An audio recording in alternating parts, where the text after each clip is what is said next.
Бүгүн Бишкектин 1 райондук соту ИИМдин мурдагы орун басары Курсан Асановдун баш коргоо чарасын карап, Асановду 21 мартка чейин СИЗОдо кармалсын деген чечим кабыл алды. Бул туурасында Асановдун жактоочусу Таалайгүл Токтоакунова билдирди. Соттун мындай чечиминен кийин 5 күндүн ичинде Бишкек шаардык сотуна апелляциялык арыз менен кайрылабыз дейт. 21 мартка чейин СИЗО номер 1де кармалсын деген чечим болду.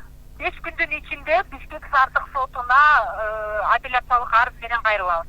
Курсан Асанов 26 январда 2020 жылдын октябрь окуялары үчүн айыпталып кармалган. Ага массалык башаламандык жана ички иштер министрлигинин имаратын басып алуу боюнча айып тагылган. Кийин жактоочусу Асановго дагы бир кылмыш иши козголгонун, анда бийликтин өкүлүнө карата коркутуу же зомбулук көрсөтүү беренеси кошулганын билдирди. Ал эми Курсан Асановдун кармалуусу коомчулукта саясий куугунтук катары бааланып, саясий коом президенттик шайлоодо Асанов негизги талапкерге оппонент болгон үчүн ага кысым жасалып жатканын, эгер акыйкат болсун десе октябрь окуясында жүргөндөр тегиз жоопко тартылышы керек экенин айтып чыгышкан.